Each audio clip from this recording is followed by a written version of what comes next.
So this is an Ogres versus Ogres land battle here, and I'm not exactly sure the best way to approach this matchup. However, this is a pretty interesting take between me and my opponent. We both go for different styles. My opponent here has brought some Powder Guts, which is the ROR Man-Eaters with Ogre Pistols, Lead Belchers, and another Man-Eater Ogre Pistol. Bit of a gun line. He's got some Great Weapon Man-Eaters, Iron Guts in the back, and then he's got Gnoblars and Ogre Bulls to just kind of hold up the front line.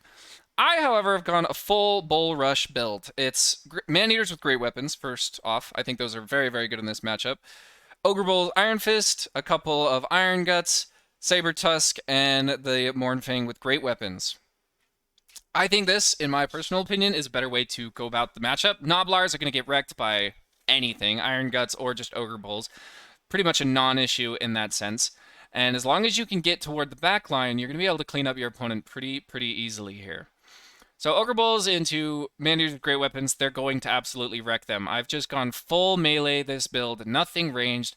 I'm just trying to get on top of my opponent as fast as possible. I'm bringing the Saber Tusk around. I don't really want them to fight Powder Guts. Powder Guts are just too tanky for them to deal with. However, they can munch these Lead Belchers to pieces.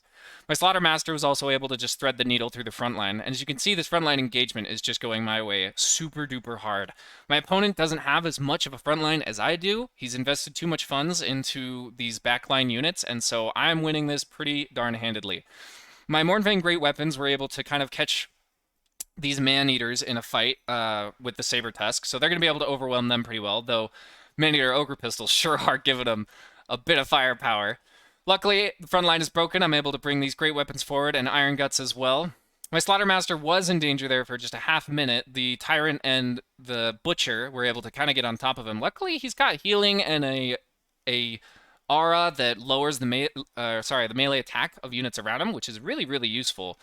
Powder Guts, surprisingly durable unit. Their passive allows them to punch upwards against many units. So Mournfang Cav with Great Weapons have got pushed off. I believe my Saber Tusks, yeah, they're over here.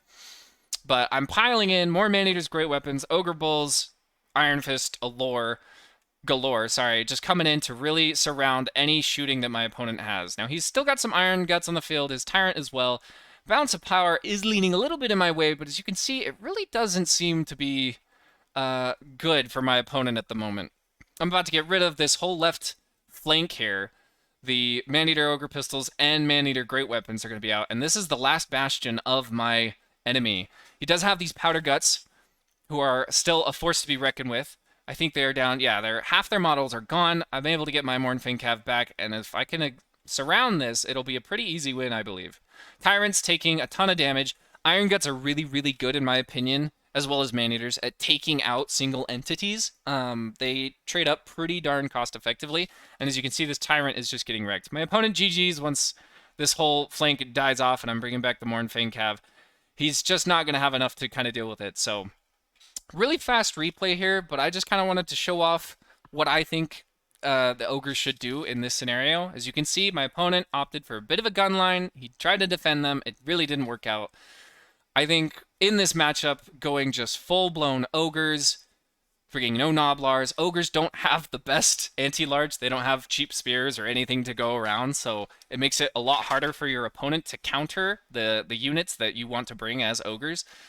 Mournfang Cavalry and anti-large Man-Eaters are just amazing in this matchup. I think it's super duper good. Now, my Slaughtermaster did not pick up a lot of value. I think he was just kind of dropping down heals here and there, so he did his job, stayed alive. Mournfang Great Weapons, negligible damage here, but it was a pretty darn fast battle, so not everyone got tons of value. Dang, these Saber Tusk, maybe just go more and more Saber Tusk. They're able to punch up really hard. They don't have armor piercing, but most of the Ogre roster isn't armored, so they're able to get a lot of value there. And my opponent, not so much on his end of things. Man-Eater Great Weapons, probably the best unit that he had on his army there for this, at least this specific battle.